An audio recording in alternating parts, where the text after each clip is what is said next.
Welcome to another episode of Inflection. I am Brian Berletic. Joining me, as always, is Angelo Giuliano. Hello, Angelo. How are you? Hi, Brian. Doing great. Okay, we have a big show today. We're going to go over some, I think, pretty significant news items, but we're going to be talking about the Tiananmen Square incident from 1989. I'm calling it an incident because as we're going to see, the term massacre really doesn't apply. And we'll get into all of that. And if you're skeptical, I think we've made a convincing argument otherwise. But it's all connected to what's going on today, and you'll see that in a moment. So we're going to go over some news items, and it's all about the encirclement of China. It's this obsession the U.S. has had for decades and decades. Back in 1989, this is exactly what they were doing, and it's what they're still doing today. So let's just take a look at some of these news headlines. We've been talking about the protests in Malaysia a little bit and how they were copied and pasted from Hong Kong and Thailand and Myanmar into Malaysia using the exact same symbols and slogans. They're dressing exactly the same. And why? Because they're funded by the exact same organizations, the National Endowment for Democracy, the US government, essentially. So the protesters were out in Malaysia and they wanted the government to step down. And now so it has. And who took their place? So this is from Voice of America. This is US State Department media. Malaysia's king names new prime minister from corruption-mired party. That sounds very objective. So they're saying Malaysia's king on Friday appointed Ismail Sabri Yaakob, the country's new prime minister, returning a member of the corruption-mired United Malays National Organization to the top job 3 years after Malaysians voted the party out of office. But Angelo, you remember Daniel Twining from the National Endowment for Democracy subsidiary, the International Republican Institute. We remember him coming out and talking about how the US government basically got the Malaysian opposition into power. Malaysia, for 61 years, one party governed this country since it became independent in 1957. So IRI, we had worked in Malaysia with opposition political parties since 2002. And guess whose funding we did it with? The National Endowment for Democracy. So for 15 years, working with NED resources, we worked to strengthen Malaysian opposition parties. And guess what happened 2 months ago? After 61 years, they won. I visited and I was sitting there with many of the leaders, the new leaders of this government, many of whom were just our partners we had been working with for 15 years.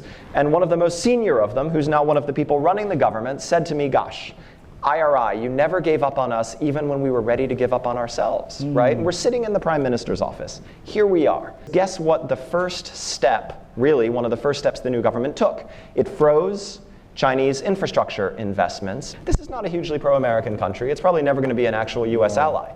But this is going to redound to our benefit, right? And that's an example of the long game. So Malaysians didn't vote them out. The US government threw them out by sufficiently rigging the elections, by dumping millions of dollars into the campaigns of the opposition and getting them into power. So this is that government back in power. So do you think, Angelo, that the protests are going to stop? Because they said that was the worst government ever. Any government is better than that one. And that's why they were out protesting. Now that government stepped down. Now they have a new government. Do you think they're going to be happy, or do you think they're going to continue complaining and protesting? No, it's the same story that it repeats itself again. This is an Asia Spring. You know, it's the replica of what happened in the Arab world. So we're seeing the same tactics in Malaysia, Myanmar, Thailand, in the whole region. So here it's you and I, we are not driven in ideology left or wing. We don't care, and we're not taking sides. What we're doing here is to expose the foreign meddling. That is very important, you know, because, well, again, we are for self-determination and against the foreign meddling, because you cannot have a democracy if there is meddling. Absolutely, and that's what we're trying to point out, that those protesters, we pointed out how Bersay, the street movement, how they they got caught taking US government money, and then they were making excuses and trying to explain how they were, okay, we were taking US government money, but not for the actual protest. That's not how it works. And so why were they hiding it in the first place? Because they know they're doing something wrong. Malaysia Kini, the big newspaper, a lot of people who actually agree with our analysis read Malaysia Kini. They had no idea it was funded by the National Endowment for Democracy. It's on their website, but they don't make a big issue about it, and they trust that people won't dig under the surface and find out. And of course, Anwar Ibrahim is the proxy of choice the US wants in power. So they're not going to call off their protests until he's in power. So they might call off the protests for a couple of days, maybe a couple of weeks, but I guarantee you that they're not done yet. They're going to try to worm their way into power. Time is against Washington. This is all about encircling China. Anwar Ibrahim and his political party, the first thing they did when they got near the levers of power in Malaysia in 2018 was cancel all the joint Chinese infrastructure projects. And Daniel Twining was very happy to brag about that fact. And because they really didn't cement their hold on power, that didn't really stick. But we could probably guess that they're going to try to do that again. And they're very desperate to do this. We see what the US is doing all around the globe. So there's that. Let's take a look at, we'll do Cambodia, but I think this one, just to show you how desperate and how far the US will go, let's take a look at this. This is in Baluchistan, Pakistan, the southwest province of Pakistan. This is the Indus River. And so everything west of the Indus River, the US wants to destabilize. Why? Because that is where the China-Pakistan economic corridor passes through. This is roads, pipelines, power plants, and Gwadar port, which is very important for Pakistan and China. And so this is Al Jazeera, Qatari state media. At least 2 killed in suicide bombing in southwest Pakistan. Police say 2 children killed, 3 wounded in a bomb attack targeting a vehicle carrying Chinese nationals in Gwadar. And we remember 9 Chinese engineers were killed, I think, within the last month. And before that, there was a bombing at a hotel that the Chinese ambassador to Pakistan was staying at. Luckily, he wasn't there at the time. So we see this uptick in violence. Angelo, you sent me this article. Protests in Pakistan erupt again against China's Belt and Road Plan. And when you read this, first let's read this part. Demonstrations shut down Gwadar, where Chinese are blamed for lack of water and electricity and threat to local fishing.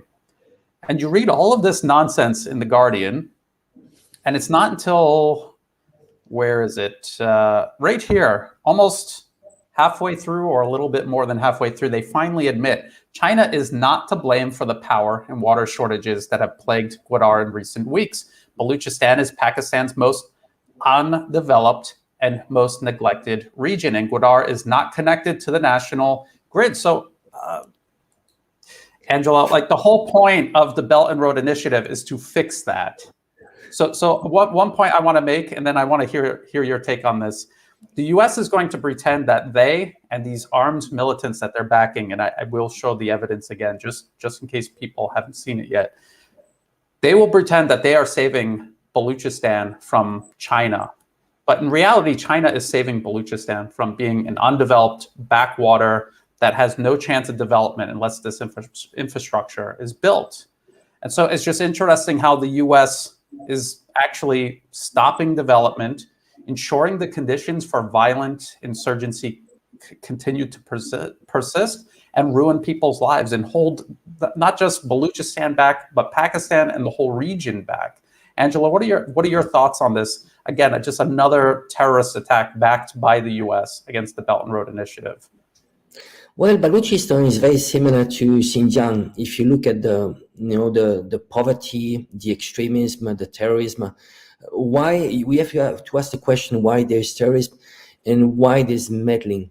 Well, terrorism and radicalism happens when there's poverty. Here, the Belt and Road Initiative would actually bring prospect for the whole region. You know, they are going to have lots of opportunities.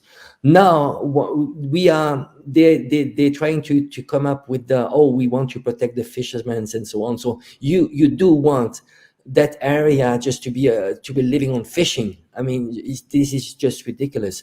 So they're using NGOs that are actually financed by the US. So I said it's similar to Xinjiang, because remember, there's already a government in exile that is ready.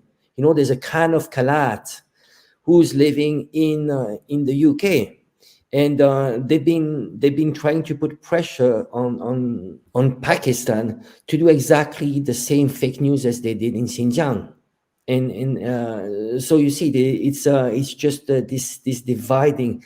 Just try. The US just wants for the regions to stay poor and not to have those infrastructure, because they know this is going to accelerate the shift of gravity of the economy, the world economy, and it's inevitable. The shift is going towards Eurasia, and they need to accept that. So I don't think this will block. You know, even when it comes to Malaysia, you saw they stopped the project, but then it was just a delay. They have no choice. They have no choice.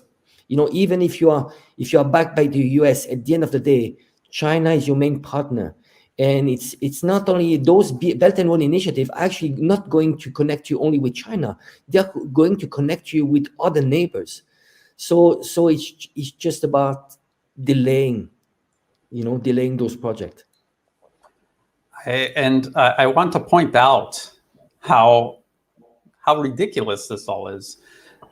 However, locals said they have been promised that China's investment in Gwadar would mean development for the area, including the establishment of a coal-fired power station to provide much-needed electricity. Yet in the years since China was granted a lease on Gwadar port, no work has begun on any such projects, and instead locals say that China's presence is undermining their livelihoods and creating local food shortages by allowing Chinese fishing boats to illegally fish in Pakistan's waters around the port.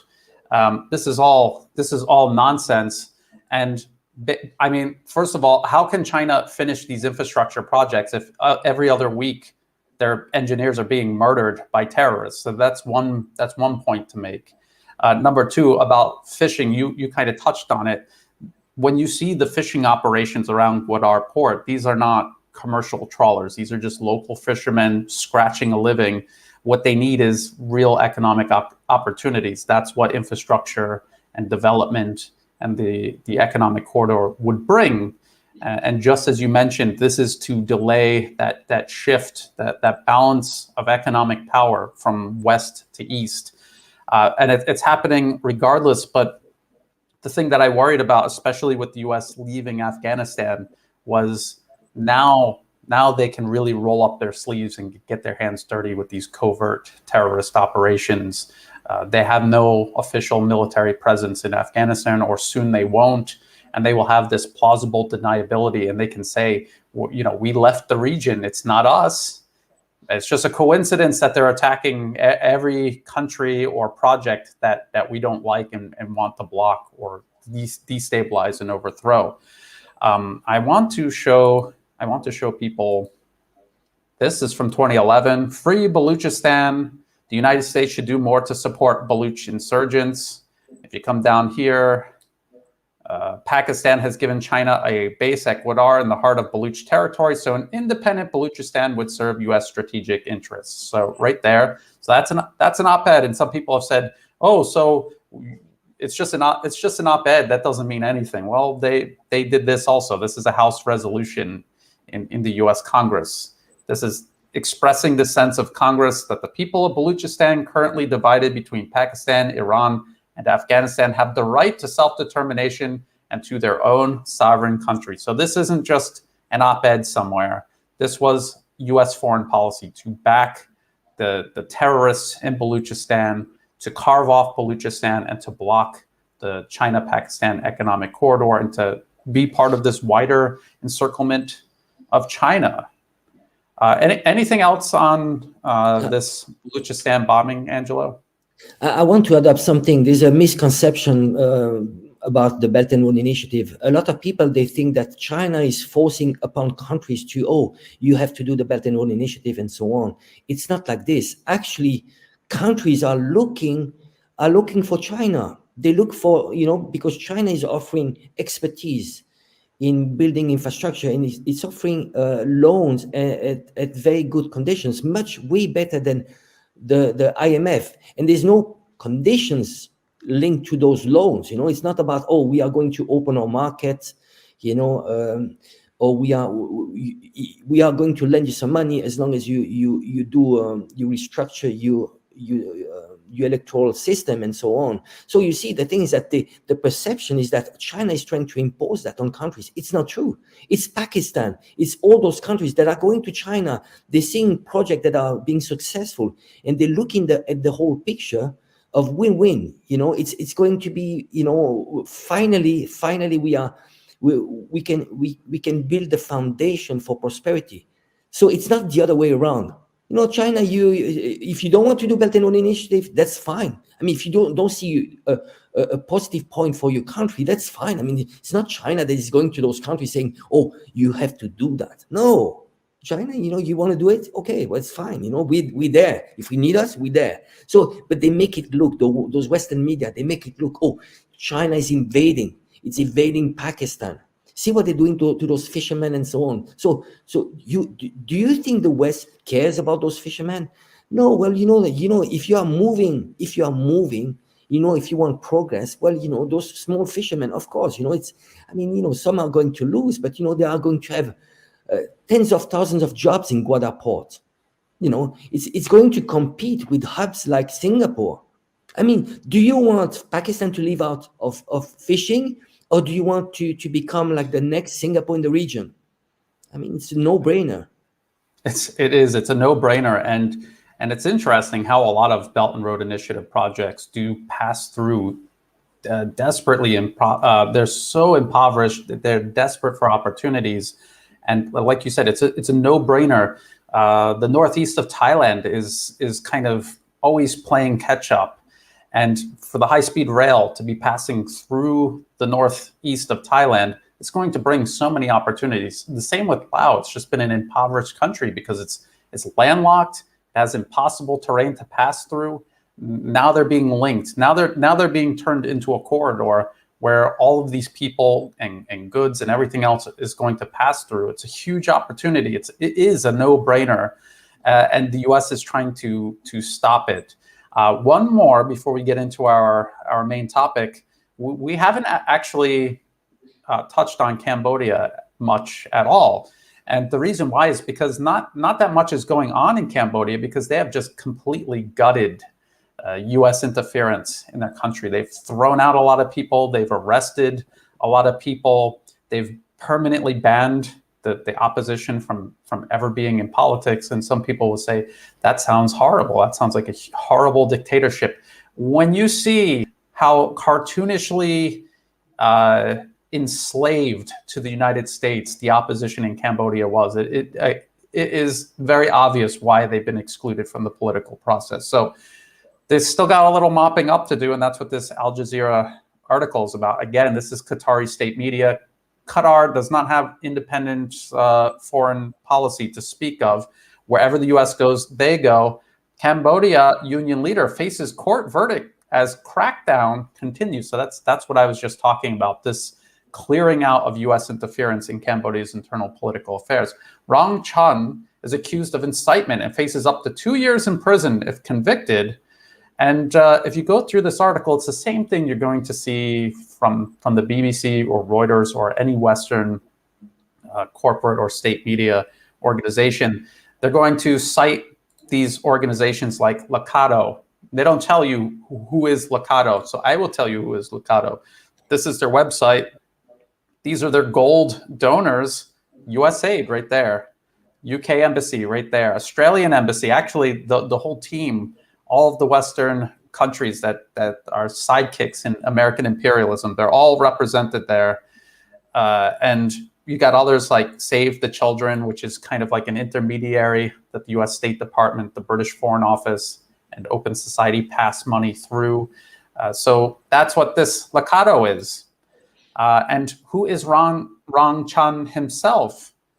Let's see, what is the full name of his organization?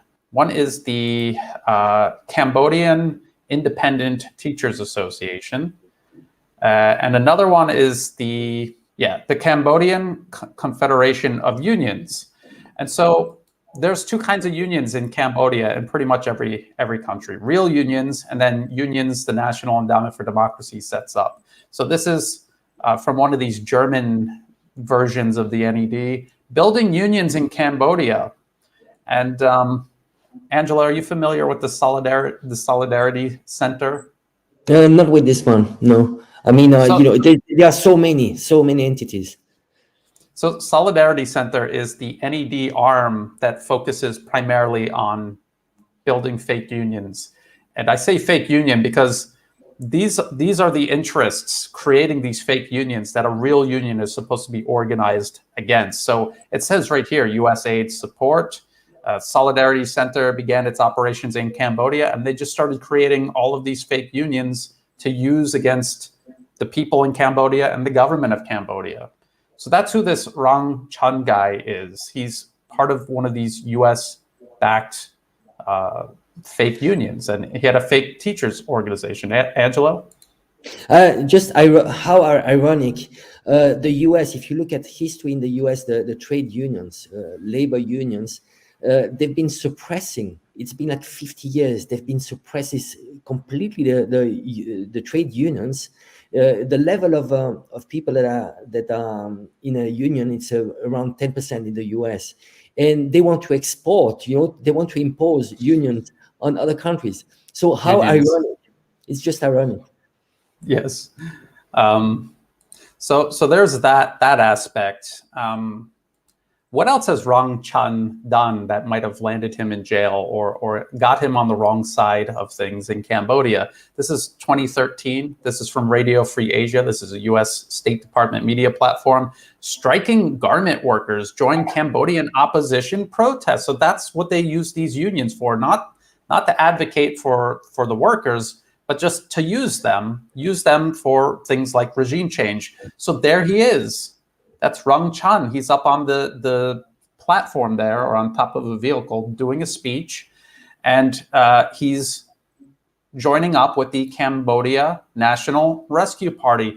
Angelo, do you know where the Cambodia National Rescue Party is now based? Washington. I'll give you Washington. I was going to say, I'll give you a hint. It's not nowhere in Asia. Definitely not in Cambodia. So yeah. So this is what he was doing. So he's part of the a U.S. affiliated fake union, and he's working with the U.S.-backed opposition. Now, how do we know this opposition is U.S.-backed? I think it's important to go through this because when we get into the Tiananmen Square incident, it's very important to point out how the U.S. sets these things up and just how deep they go into these countries. So that opposition party was headed by this guy named Kem Sokha. That is him. And this is a video from the Phnom Penh Post. This is one of these newspapers that was run by an American. It's very odd to have an American running a Cambodian newspaper. Sokha video producer closes Phnom Penh office in fear. Why was he in fear? What was this video about? The offending video clip of Sokha is 13 minutes long, an edited version.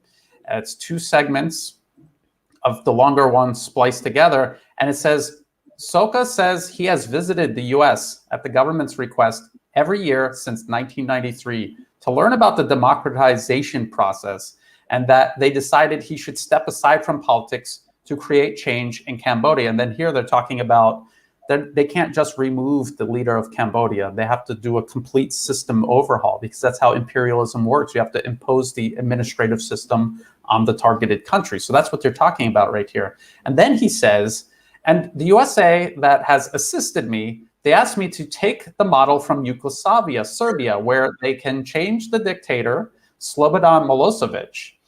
And then they say, Milosevic had a huge number of tanks, but they changed things by using this strategy, and they take this experience for me to implement in Cambodia. But no one knows about this. Well, now Now they know because he made a video about it.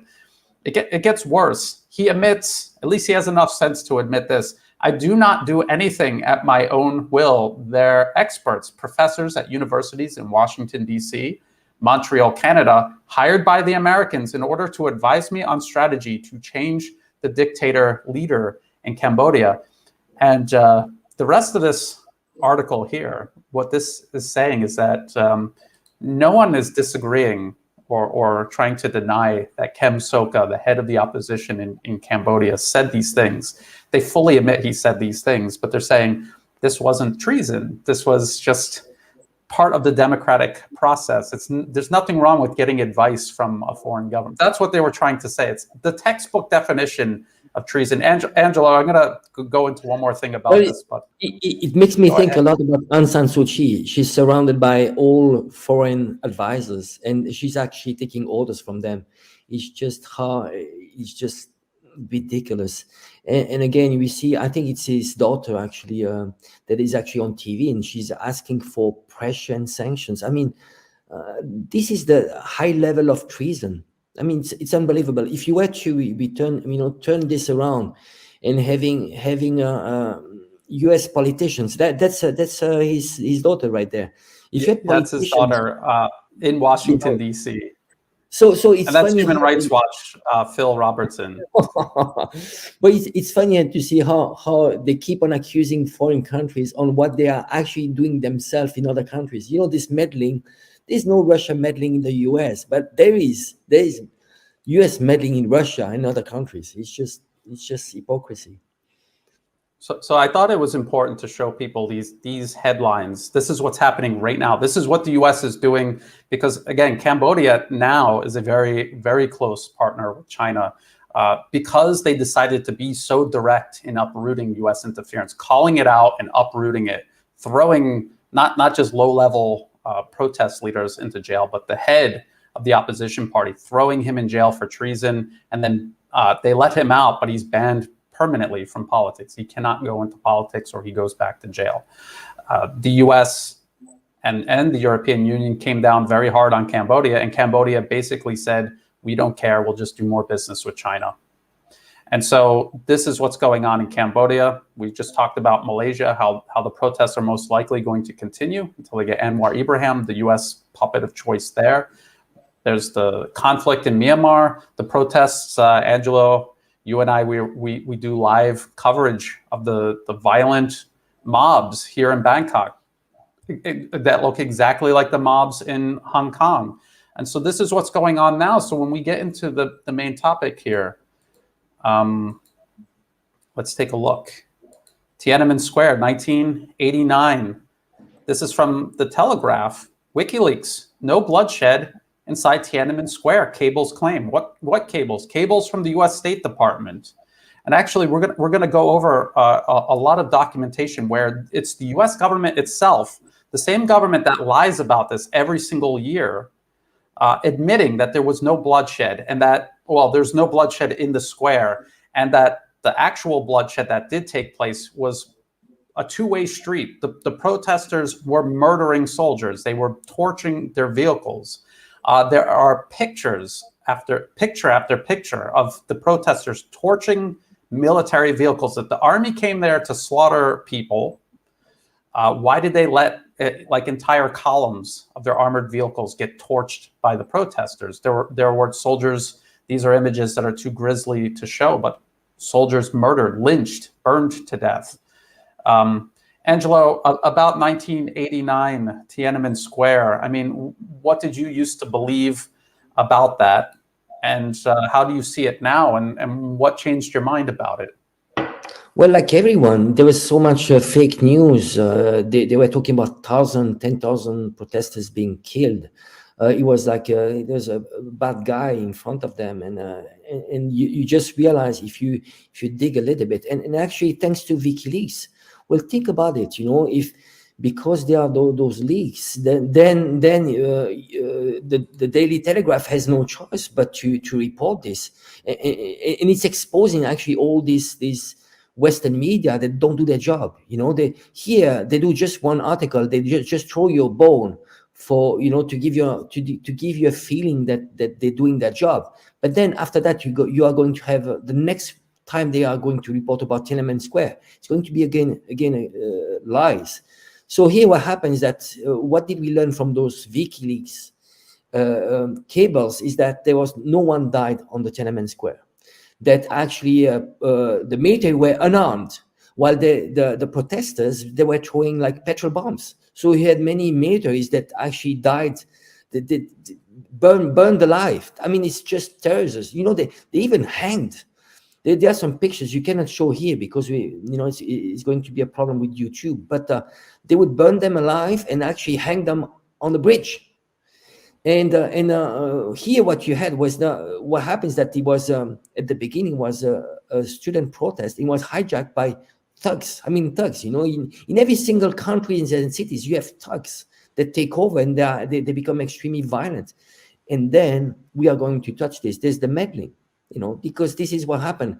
Very often it's about hijacking movements. You know, China had its own problems, you know, corruptions and so on. You know, I mean, China was going through a huge transition from a civil war to the Great Leap Forward to the Cultural Revolution, and they wanted reforms. You know, it was a sensitive moment.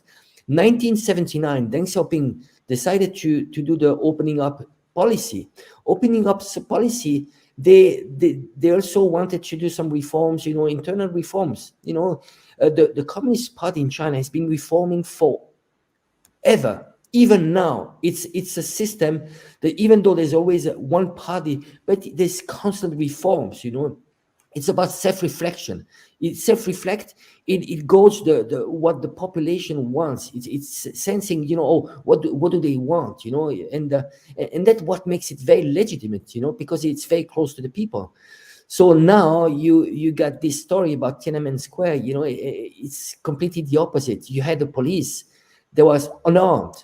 They didn't have helmets, and they were killed. It was just you know, and the amount again, you know, we're talking about the estimate is closer to 300 people died. You know, 300 people died. If you compare, it's the same amount of people that died in South Africa a month ago during the riots. You know, I mean, for a country of 1.4 billion people, you know, it's something. Well, you know, it's a sad thing, but it happened, and we need to look at where China is right now. You know, they took the right decisions, and people are just happy with the outcome. You know, in 1989, look at what happened since 1989 till now, and where China is. You know, it's just a bump on the road for what happened in China for China. Yes. So what I kind of want to do first is do a little bit of what was going on before 1989, long before 1989.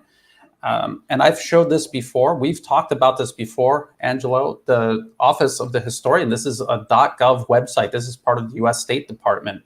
This is from 1964, Review of Tibetan Operations. This is what the US was doing inside of China in the 1960s. Actually, before that. And so they're talking about the CIA Tibetan activity consists of political action, propaganda, and paramilitary activity. Paramilitary means they are armed. They are killing people in armed combat. The purpose of the program at this stage is to keep the political concept of autonomous Tibet alive within Tibet and among foreign nations, principally India, and to help build a capability for resistance against possible political developments inside communist China. And they were doing this then, and they were doing it all the way up until 1989, and they've been doing it all the way up. And we just went over 3 examples of how the US is doing this all along China's periphery. There's one more. Again, people should be getting familiar with these documents by now. This is dated 1965, and they're talking about how the February decision to bomb North Vietnam and the July approval of phase 1 deployments make sense only if they're in support of a long-run United States policy to contain communist China. This is in the 1960s. And they talk about the 3 fronts to contain China along. So when you have all of that in mind, and then we look at what happened in 1989, we can make some assumptions, and we could also go through the evidence here of how the U.S. was backing these protesters, just like we catch them doing all the time now, and we expose them doing all the time now. They were doing that in the lead up to the 1989 incident in Tiananmen Square. Now I want to read what the WikiLeaks cables actually said. So, embassy officers encountered a number of incidents in different locations in which crowds harassed military or police personnel, forced their vehicles to turn around, jeered at displays of captured military equipment, or vandalized captured military vehicles. And again, the pictures of the armored personnel carriers and the tanks being torched, sometimes with people inside. There's also a New York Times article witnessing China's 1989 protests 1,000 miles from Tiananmen Square. And they're talking about U.S. Representative Andy Levin of Michigan. And this is an excerpt. Word spread quickly about what happened. Rumor had it that protesters were being held in a particular police station, and a huge crowd massed outside it. The students weren't there after all, but the crowd set fire to the police station. 3 fire trucks arrived, sirens blaring. The first instinct of the crowd was to move aside, but then I could see the crowd change its mind, as in, wait a minute, we set this fire on purpose, so we don't want this fire truck putting it out. The crowd converged on a truck, chased off the firemen, flipped the truck on its side, and set the truck itself on fire. I'm going to go over a couple more of these, but what does this tell us? This tells us that the protesters weren't peacefully sitting in Tiananmen Square, and then the military and the police just came and cracked down on them. They were destroying the surrounding area. They were fighting with police and military. The police and military were, in many cases, withdrawing because they didn't want to confront the protesters violently. Now, Angelo, you showed me a clip of who at the time was a very young, protest leader who has since, moved to the United States and become an integral part of the propaganda war against China. Can you tell us a little bit about what she was doing then, what she said, and how it kind of links to what we see in protest movements today, like more recently, like in Hong Kong, Ukraine, the Arab Spring, and now what we see in Thailand, Myanmar, and Malaysia? Well, it's within the whole playbook of color revolution. So what you need to do is you need to create martyrs. You need to actually find whoever is willing to collaborate with you, or here in this case, it's about betraying your motherland. So they identify young, usually they are young kids. The same as Joshua Wong. Back then in 1989, they identified, one of them was Chai Ling. Chai Ling is a young girl. She's like 18 years old.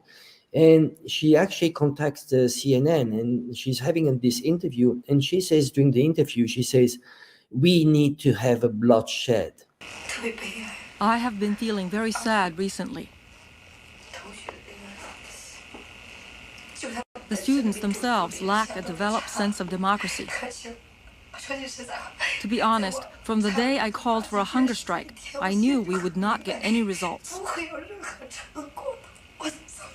Certain people, certain causes are bound to fail.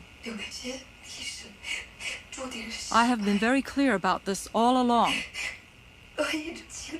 but I've made an effort to present a staunch image, to show that we were striving for victory.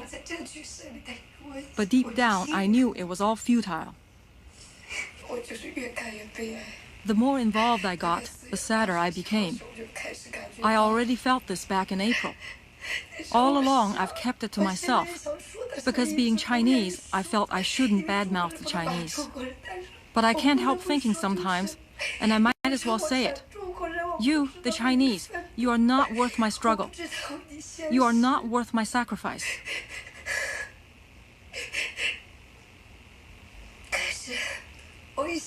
But then, I can also see that in this movement, there are many people who do have a conscience.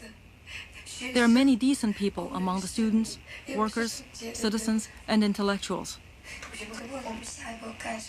The students keep asking, what should we do next? What can we accomplish? I feel so sad. Because how can I tell them that what we are actually hoping for is bloodshed? For the moment when the government has no choice but to brazenly butcher the people. Only when the square is awash with blood will the people of China open their eyes. Only then will they really be united. But how can I explain any of this to my fellow students? And what is truly sad is that some students and some famous, well-connected people are working hard to help the government, to prevent it from taking such measures. For the sake of their selfish interests and their private dealings, they are trying to cause our movement to collapse and get us out of the square before the government becomes so desperate that it takes action.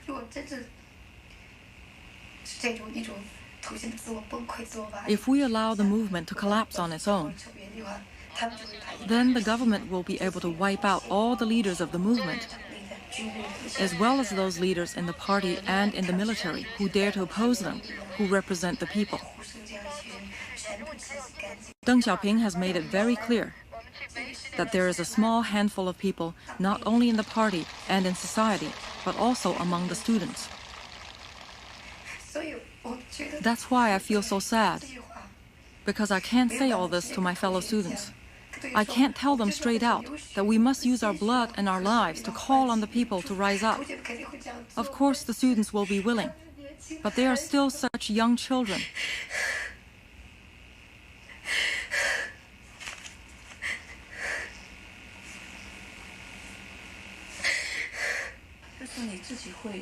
Are you going to stay in the square yourself? No, I won't. We need people to die in the hands of the PLA. That's what she's aiming for. And when she's asked about, are you willing to stay on the square if there is any bloodshed? And she says, no, it's not for me. So later on, she was actually rescued by Yellow Bird Operation, which was a CIA rescue plan. I mean, basically was about how we can take all those leaders, student leaders into the US, and then they would become the front working against China in the US. So she was rescued by Yellow Bird project. Just a moment, because and I want you to continue, but I just want to show people that you're not just making this up. This isn't a conspiracy theory. No. This is in the Financial Times, Tiananmen Square, the long shadow. And if you come down here, it's a long article. There's a lot of very revealing things in it. But it says the extraction missions, which you were just talking about, aided by MI6, the UK's secret intelligence service, and the CIA, according to many accounts, had scrambler devices, infrared signalers, night vision goggles, and weapons. And I can guarantee you that the CIA and MI6 didn't just wake up one day and get involved in withdrawing these assets. That's what they were from China. They had been behind them all along since before Tiananmen Square. They were building them up. They were leading up to this moment. So please continue, Angelo. Yeah, well, there's another point. So it's, we'll put the video link because I think it's extremely important, and it's exactly the same. So basically, she's the replica of Joshua Wong when it comes to Hong Kong. So they're playing on the ego. 18 years old. I mean, what does she know about life? What does she know about life? I mean, really, she's heading a movement. She might be inspiring, but and the slogans are. If you hear about those slogans, there are slogans coming from the West: freedom, democracy, and so on. And what happened back then? You need to look back at 1989. You had the proportion of students. For China, students, they look up to students, because especially back then at that time, you had a very low level of education, average, just because of, historically there was a Cultural Revolution, and those were the first generations to get a university education. So people would look up to them. So then you have those students, 18 years old, calling up for freedom and so on. And then there are some points that actually tells us that this was planned. Just a single point. James Lilley is a CIA agent that was actually appointed U.S. ambassadors to Beijing 4 weeks before Tiananmen Square incident. And then it coincided with the visit of Gorbachev. So we need to challenge. You and I, we're not into conspiracy theories. We're trying to put out there all the elements, and at the end, people they can make their own, their own judgment. But those models they've been replicated. So in other countries, in other color revolution. So Gene Sharp, the one that is behind the playbook of color revolution, he was there. He was on Tiananmen Square. He was there. Yes, he was there. He's the one that before actually too. He wasn't there as it was happening. He's like, I need to get over there and take a look at this. He was there before it happened. And then you had Voice of America that was broadcasting 24 hours a day. I mean, what do Voice America do? It's the propaganda arm, and they were, and so when you are there 24 hours a day, and you have lots of people listening to you, it's power. Communication is power. So what happened then after, there's a martial law, but they were expelled. I mean, China learned from that, and they knew that there was infiltration. But again, China was a fine line, when you're opening up. The funding for your economy is coming from the US. So you throwing them a bone. Okay, we are going to accept Voice of America in China and so on. So it was a fine line how we can open up and actually have some meddling. But they knew about the meddling. So and somehow they got through that. There was after 1989 there was international sanctions against China. But look at where China is now. It managed to keep preserving its national its national unity and protect its sovereignty. Because again, it comes down always to sovereignty. We don't care about whoever is in power, but ultimately Chinese need to decide for their own system, and whoever is going to govern China. No, it's not a person that is living in the US, and we don't have to like their system. Chinese have to like their system. Exactly. And actually, I'm glad you brought that up. And I'm going to get into some more of the evidence regarding the incident itself. But what you're just saying is so important. What was the US trying to do? So we showed these documents from the 1960s where they're just openly saying they want to contain China. They're going to back armed militants to fight and destabilize China. The whole purpose of all of that is to subordinate China to the US-led international rules-based order. This is what they have been trying to do for decades to China. And a lot of people say, well, the US helped build up China. They sent all their factories there. Why did they do that? They did that because it was part of what you were just saying about opening up China. And then they thought, in 1989, they thought this is the moment. We helped build them up. We got them to open up.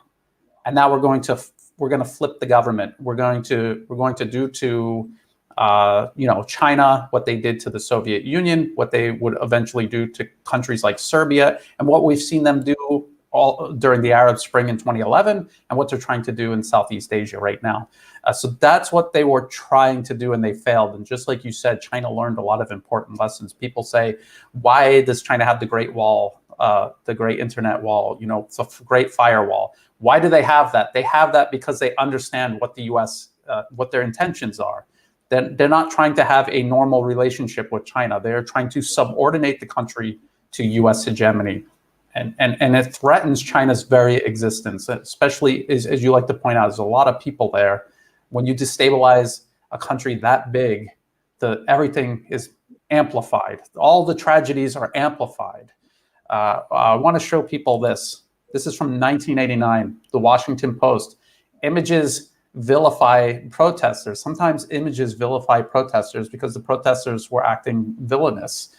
Let's look down here. The government's case is bolstered. They're talking about the Chinese government's case, about how it wasn't a one-sided massacre like the Western media has been lying about ever since it happened. Is bolstered by the fact that in some areas, demonstrators did attack troops who did not respond, and these incidents were captured on videotape. On nightly television now, images are broadcast of protesters stoning troops, beating them with poles, and in some particularly dramatic photos, firebombing trucks. Angelo, you were just talking about that. Buses, and even armored personnel carriers. In some cases, soldiers were still inside at the time. On one avenue in western Beijing, demonstrators torched an entire military convoy of more than 100 trucks and armored vehicles. Aerial pictures of the conflagration and columns of smoke have powerfully bolstered the government's argument that the troops were victims, not executioners. Other scenes show soldiers' corpses and demonstrators stripping automatic rifles off of unresisting soldiers. So see, when we look at this, what are they saying? They're trying to say, well, yeah, that all happened, but we're still going to keep telling our lie about how that was a one-sided massacre. It obviously wasn't. Angela, have you ever seen this Washington Post article where they're Yes, I did say it. I'd like to touch the psychology behind those color revolution, and especially when it touches kids. You know, imagine yourself, you are 18 years old. I mean, and you are in Tiananmen Square, and they're calling, what do you know about life? What do you know about history? You know, do you realize the funding, who's behind this? I mean, do people do research? No. There's a movement, and they're saying, oh, you know, it's against corruption, it's against the system. You know, we all rebel against the system when you're young, you know, and kids are led by emotions. You know, we say, oh, it's about, let's change the world. We all want to change the world. So they are a very easy target. It's so easy. That's the same as they did in Hong Kong.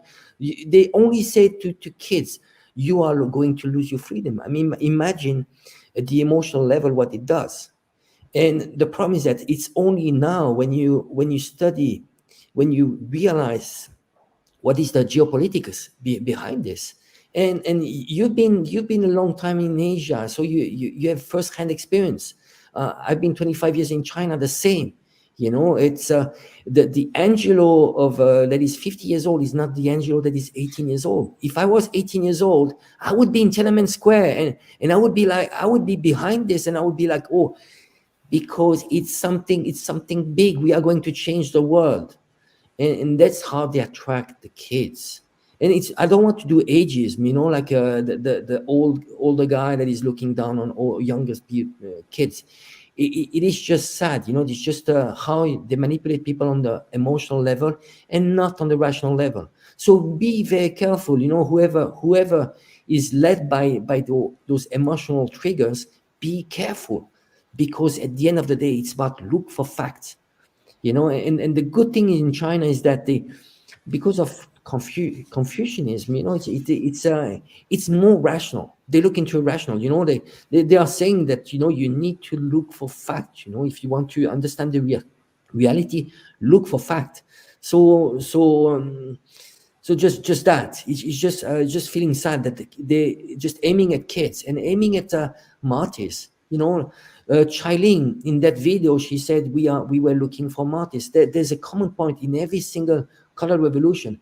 They need to have people dying. So remember, in Maidan revolution in Ukraine, you had the Georgian snipers killing both sides, and then claiming, oh, it's the military. You know, it's the military, the barbarians. I mean, what does it do? If you look from the PLA, for example, in 1989. What does it do to kill your own people? Do you think a PLA is someone that is different from the people? They are, you know, they are protecting. First of all, they protected. You know, it's about protecting life. But you know, do you think a military is happy to kill its own people? No, they're there to protecting the protesters. You know, that it doesn't turn into like bloodshed. And then you have protesters. They want bloodshed. You see. So it's just she admitted that she wanted bloodshed because it was the only way to turn people against the government, and that it would have to be provoked. And then she was complaining about other protesters who were trying to diffuse the situation and avoid violence. Continue. I just wanted to point that out because she really very specifically made that point. No, again, it's just you know, the violence came. They had to protect themselves at the end. The military, the PLA, but the violence started from the protesters. You know, and if you look at how many people died, around 300 people. It's probably half of them were militaries. They were unarmed. You know what I mean? And at most they had sticks, and they were unprepared. It's not like now you have police that are trained for this type of protest. Back then they took you know, the PLA was very basic army with no experience, and of course, what are you expecting? You know, like you've been thrown like petrol bombs. You know, so there were some reactions. So it's just now the narratives has been hijacked, and thanks to WikiLeaks again. You see what WikiLeaks is doing now? They're exposing those evidence. But the question is, how come 99% of people in the West don't know about this? And this is why we make it our responsibility just to come out and say, well, those are the facts. We're not asking people to change their opinions, but, you know, just put the facts. Those are the facts. You know, you believe for 20 years, you believe that 10,000 people died on Tiananmen Square. Now, you know that no one died on Tiananmen Square, and that 300 people died in reality, and half of them were military. Now people can make their own opinion. Make your own opinion. You've been lied to. How many times have you been lied to? You've been lied to when it came to the weapons of mass destruction. You've been lied to Assad gassing its own people. How many times are you going to learn that you are in a system that is lying to you? So you're a victim of your own system. So I think the West should reform their own system before trying to reform other countries' system. I mean, you know, it's full of lie. You know, we living in a constant lie. So I think it's only and that's the main reason we're coming out and trying to expose those lies. And another real important point to make is that they wanted violence, and they were very confident that the Western media, no matter what happened, what actually really happened, the Western media could twist it out of context, twist it out of reality, and present it any way they wanted in front of the global public. And that's exactly what they've done ever since 1989. Even to this day, people still think, oh, some people who admire what China has become, they'll still make the concession, oh yeah, well, you know, back then maybe they did that, but that was then, and this is now, things have changed. Even they don't want to dig into it because it is such a monumental lie, and it's just so much effort to break through the propaganda, the brainwashing that has gone on. And again, we're not presenting people China's side of the story. I'm showing people the West's own words, the US State Department in their cables, old Washington Post articles admitting that the mob was killing soldiers. They were killing soldiers. The soldiers didn't want the fight. It was provoked violence. And we heard one of the protest leaders admit they wanted violence. And we see this so many times ever since then, just as you said. One more. This was an article that you sent me. Maybe you can tell me a little bit about what was in here. But the thing that distracted me from actually reading this was I saw this statue and I recognized it instantly. I mean, I was like 7 years old when this happened. So I don't remember anything when it actually happened. But when I saw this is familiar to me because this is the Democracy Award from the National Endowment for Democracy. I mean, the NED and the CIA have their fingerprints all over the Tiananmen Square incident. And the Financial Times admits that the CIA was involved in smuggling human assets out of the country to Hong Kong. And so I just want people to realize just how big this lie is, how they've reinforced it by doing things like this. So this award that they give out to puppets of US foreign interference all around the globe, this is all based on this scene from Tiananmen Square in 1989. This is how they reinforce the lie. What was there anything about this article Angelo? Well, they're giving lots of very interesting links. Actually, Chow Collective is a very great platform of based out of Chinese diaspora Chinese living in the US. So they have some very interesting articles there. I just want to point out something, but because I live in China and I see protests, in China, there are hundreds of thousands of protests every year. So when they think that people are not allowed to protest in China, it's completely wrong. Actually, protest is a right that is written in the Chinese constitution. So, but there's a main difference between protests in China and in the West. Well, in China, if you protest, the government is going to listen to you because they want stability. One very important point is that when you have a country of 1.4 billion people, over 50 nationalities, it's extremely complex. You need to look at China as being more like a continent than a country. It's much more complex than any other countries. So the government listens to you and they are going to take some countermeasure. They are going to find solutions. And there's really a dialogue between the government and the people.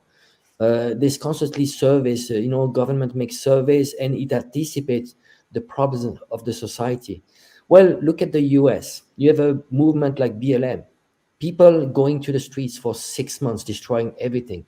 Now I'm asking, what did it change since BLM movement? You know what they did? They changed names of streets and they put down some statues. But did it change anything for Black people? That's what I'm asking. Did it change? No. It played. What people don't understand is that it played in the division. The more people are divided between Democrats and Republicans, the more they have the illusion of democracy. You stand for one side against the other, and in reality the two sides are the same. And I want to just relate it to Black Lives Matter. What they don't understand is that 20-30 years earlier, there was the Proud Boys, the Boogaloo of that time. They actually partnered with the Black Panthers, and they realized that actually they were played against each other. So they were working together because they realized that in reality, there were Black people, poor Black people, and poor white people. You see how people are played in the West. You have the freedom of speech, but it's an illusion. You are going to protest. You are going to do, to destroy your own streets, districts, and so on. But the government is not going to listen to you. In China, believe me, after 1989, the government made lots of reforms, and it's constantly changing. It's very counterintuitive. In the West, in the US, the government is changing every 4 or 5 years. Okay, you have the illusion of choice, but in reality, nothing changes. Even the constitution hasn't changed for a long time. In China, the government is very counterintuitive. The government doesn't change, but in reality, policies change all the time because the government is listening to people. And this is why you have an extremely high level of satisfaction. So you see, look at history. Well, it's sad what happened in 1989 in Tiananmen Square, but China learned from that. Everything is linked, and it's important to look at history. China suffered from colonization. It was attacked by 8 countries. It was a huge humiliation. Then there was a World War II. There was a civil war. And it's actually civil war is not finished. They need to get Taiwan back. It's still not finished. Then you have the Great Leap Forward. Then you have the Cultural Revolution. You have opening up of China. You have Tiananmen Square. But you see, since 1989 till now, that's all positive. That's all positive. And maybe 1989 was a good thing for China. They learned from that. First thing they did was to expel all those foreign agents. Voice of America, they all expelled them, because in reality, they call them media, but they're not media. They're CIA agents. They're just CIA agents, nothing else. So they learn from that. And in Chinese, they say, well, to turn a setback into an opportunity. And every time when you look at the relationship of the West and China, Many times they are set back, but every time it comes back as an opportunity. Look at what happened in Hong Kong. Big riots, lots of meddling, national security law. Now Hong Kong is at peace, and you have national, national sovereignty over Hong Kong is protected. They're being attacked on the microchips, microchips production, semiconductors. Well, China, this is an opportunity. They are going to invest into semiconductor, and it's going to become better. They didn't want China to work on the space project, EU and US funded space project. But China built its own, and they are going to learn from you, and they're going to be better. So the thing is that we should work together. There are so many missed opportunities. Decoupling is not the way to go. It's in China. I mean, sadly, China is showing the example. Belt and Road Initiative. If only people knew what is behind Belt and Road Initiative, put the money into infrastructure, not into making the military-industrial complex richer. Take the example. I just, this morning I was making some calculation. Afghanistan war is $2 trillion spent. $2 trillion at least. At least. Well, if you calculate, that would amount to giving to each Afghani $50,000 US. Each Afghani. Do you know how much an Afghani earns per month? An average, the minimum wage is $74. You see, there's so much waste. So China, what it has done, why China is so prosperous now? Because in the last 20 years, everything has gone into infrastructure. When you build infrastructure, you bring stability. You put the foundation for growth, for prosperity. And when you have that, people are happy, because this is what people are looking for. When you are trying to sell people freedom and democracy and fake human rights, can you eat your freedom?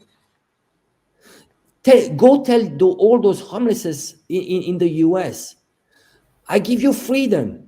You are free to stay in the streets. Do you think he cares about his democratic rights? He doesn't have anything to eat. Give him back dignity, because it's about giving people dignity. When you make people starve, when you deny Africans to have electricity, you're not giving them dignity. A lot of good points. Actually, your point about China having to listen to the people in order to maintain stability, it's such a good point. I think such an understated point. China is a one-party government, has a one-party government. They cannot kick the can down the road by having an election and playing games, between left and right. That's what the US does. That they do that. It's obvious they're all working together, but they play on this fake opposition they have with one another. And this is what keeps Americans on the hook. Every 4 years, they're waiting for the next election. Nothing is changing. No matter who they vote in, nothing changes, because democracy is a system of control. It is not a system of empowering the people. It's a system of controlling the people. When a government has to face the people and they have no scheme or scam or theater to hide behind, they have to have results. This is a good way to explain why the Chinese government has such a result-driven agenda, basically, when you look at it. Now, regarding Tiananmen Square, I mean, it really is a chapter in this story of US encirclement and containment of China. It goes back to those papers we were looking at from the 1960s, the Tibetan CIA program, that is the 1950s, actually. And it continued to 1989. And I think you made a really good point also about how in 1989, that was not about people desiring, these were people who were manipulated. They were put out into the streets. They were used by the US. This was the moment the US thought they could turn their luck with China and finally assert themselves over China, and it failed.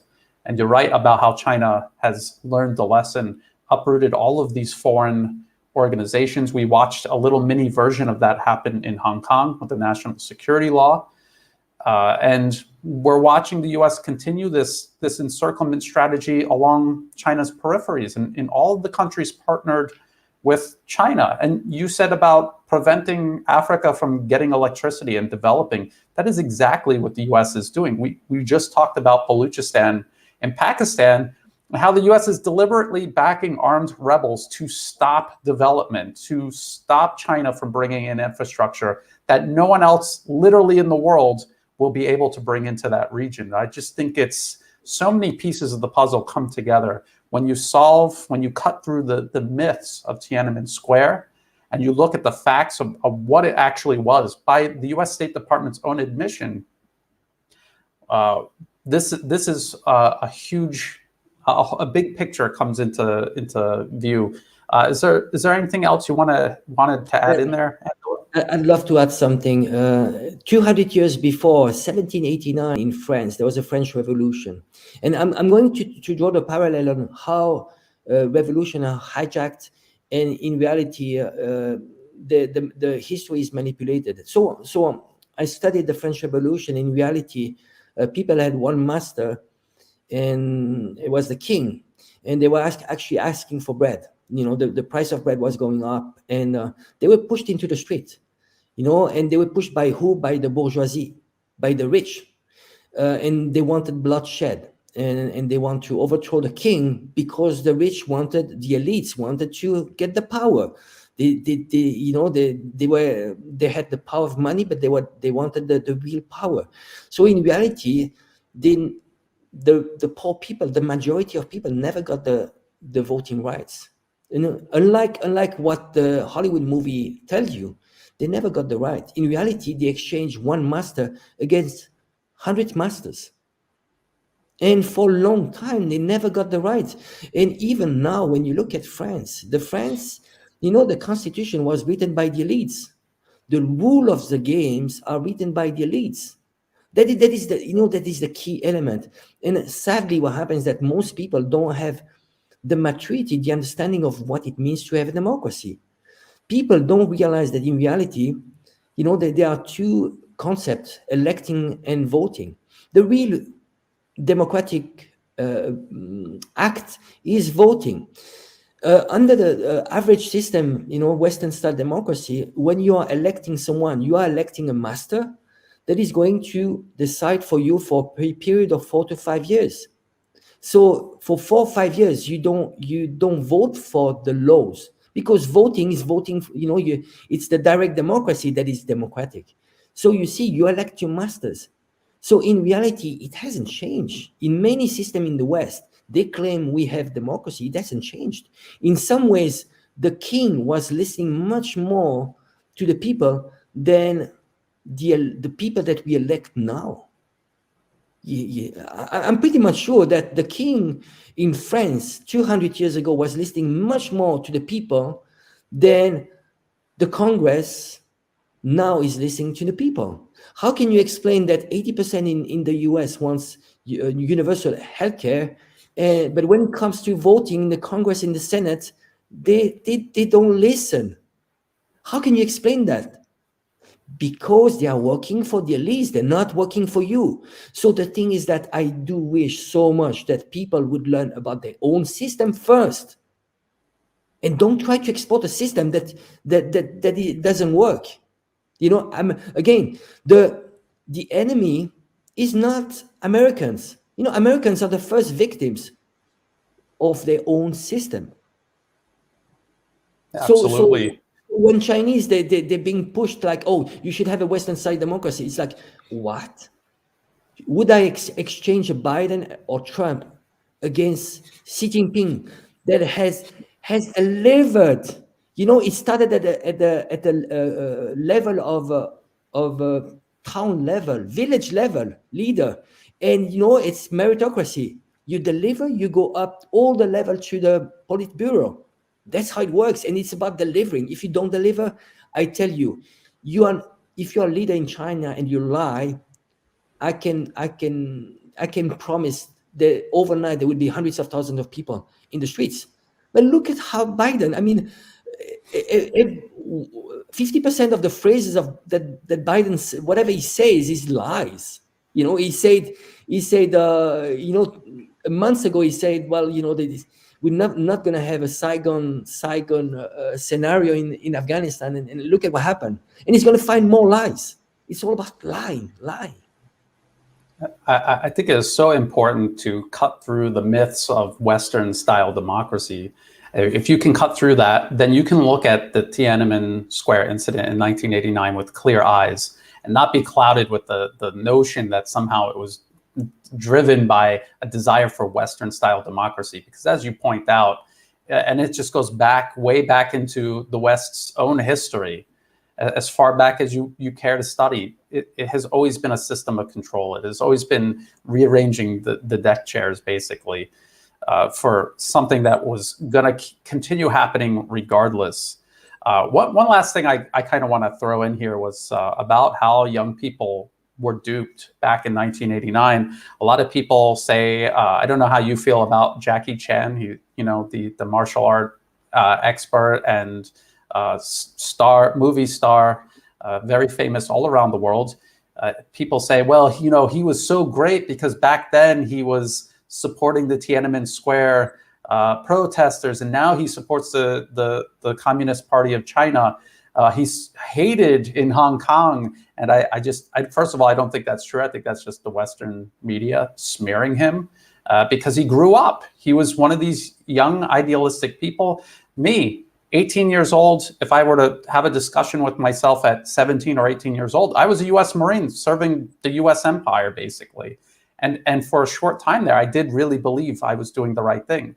I would be arguing with myself right now. I grew up. I learned about what really was going on. I learned about what my government was actually really doing. And I think a lot of people that got duped into the 1989 Tiananmen Square incident, going along with those protests and seeing what happened, I think a lot of them were disillusioned and they simply woke up. And I think the Western media, in addition to lying every single year on the anniversary of the violence, the two-way violence that took place there, to go and smear people who have woken up and changed their minds about things, I think that's just lie upon lie. What do you think about that, Angelo? No, I agree 100%. I think you made some very good points here. It's just the frustration is that history repeats itself. Again, madness is keeping doing the same thing and expecting different results. I mean, again, in the West, I like to use Eric Lee quotes, when he says, it's a beauty contest of electing and regretting. Elect, regret. What do you think is going to happen after Biden? Do you think it's going to something is going to change? No, it's going to be, and it's, when he was Bush, you said it's not going to be worse. Then you have Trump, it's like you're not going to have worse. Then you have Biden, it's like you're not going to have worse. You're going to have Kamala. You might actually regret Biden. You might miss him. Yeah, you might miss Biden. You might think, oh, remember when Biden only told 50% of what he said was a lie. Remember those good old days? Well, she'll be giggling all the time, I mean, you know how she giggles. I was just at least Biden doesn't appear much, but it's just a tragedy. It is a tragedy, and it is dangerous because this is the largest superpower. And the thing is that sometimes when your system is not working, you create trouble abroad as a diversion because your own system is not working. So it's either it deploys itself, or you go abroad and you do a diversion, because the only way now to unite people in the US is that if they go to war against a fabricated enemy. Imagine overnight if they were to go to war with China. Well, then overnight the Americans would be united. You see how you can do a diversion, and that is the risk. That is the risk.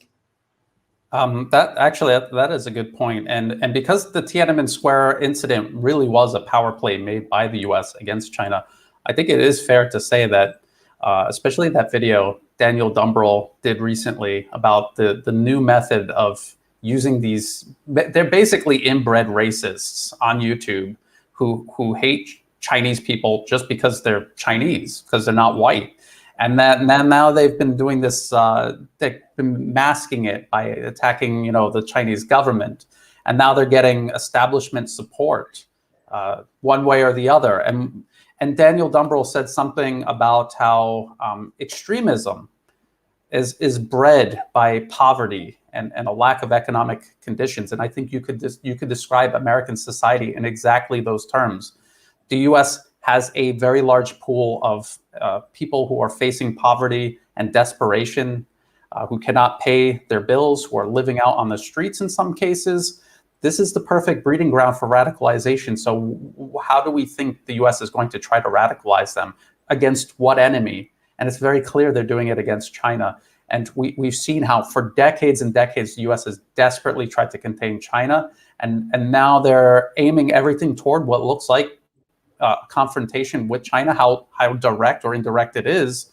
But they're building up their population toward that goal. It's very dangerous. I agree. It's extremely dangerous. The propaganda, the desperation a lot of Americans face, and the way they're encouraging, basically sanctioning this sort of racism against Asians in general and against Chinese people in particular, and painting China as, they're behind every woe of America, COVID, the economy, everything is China's fault. It is extremely dangerous. I totally agree with that. Well, I just want you mentioned those YouTubers that actually bashing China all the time, and also Western media. They're saying, well, we are not against Chinese people, we are against the CPC, and they don't realize this is like so much ignorance.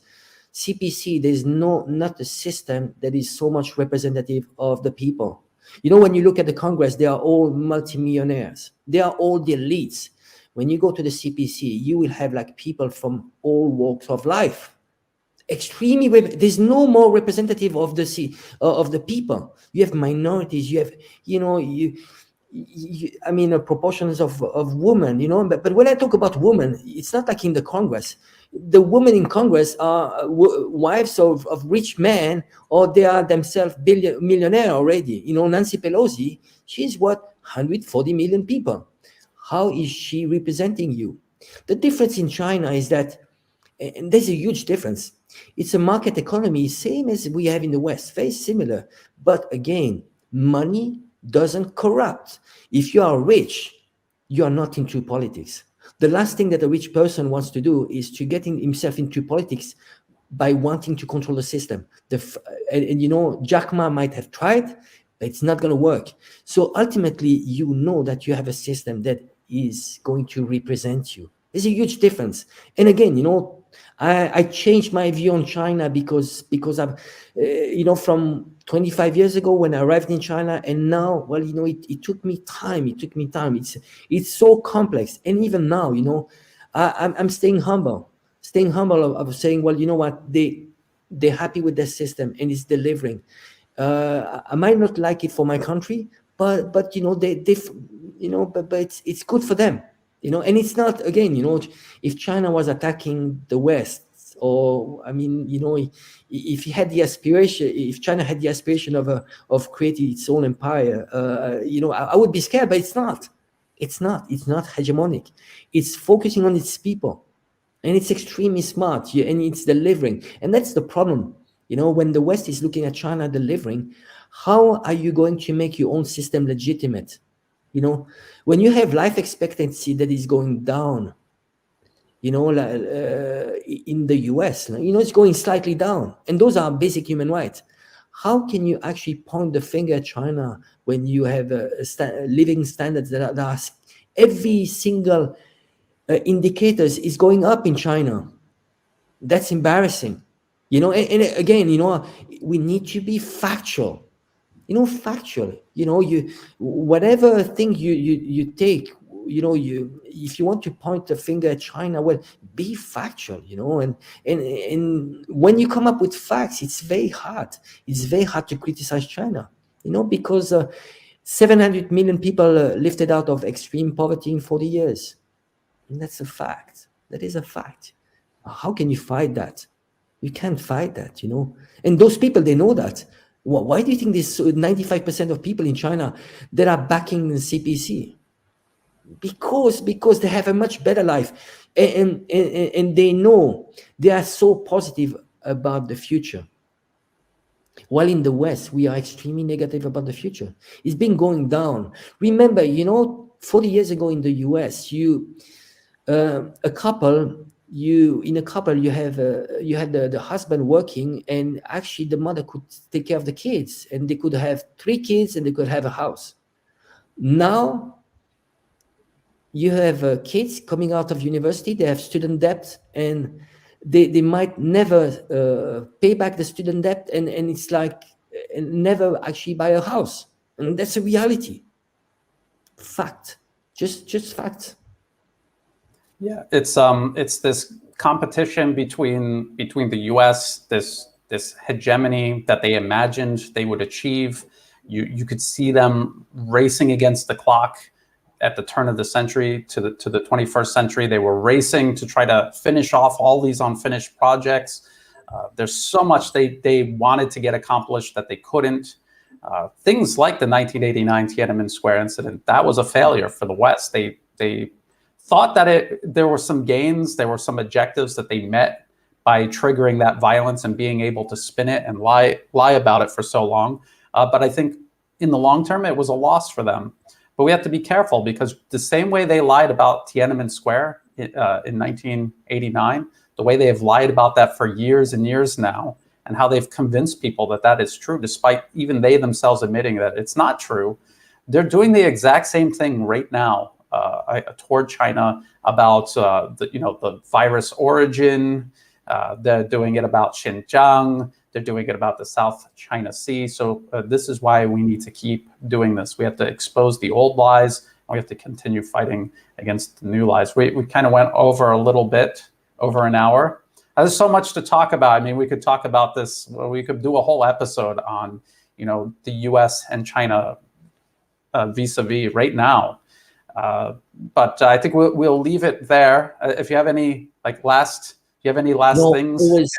Was glad. It was another great episode, Brian. Yes, and as always, thank you so much for your expertise. All of those links that you were able to dig up when we were talking about this topic, very enlightening. So people watching this, please check the video description for all of the references. I'm going to put all the references in there. I'm also going to put links to where you can follow Angelo on social media, and where you can find my work as well. To everyone who keeps tuning in and supporting the channel and supporting our work, thank you so much.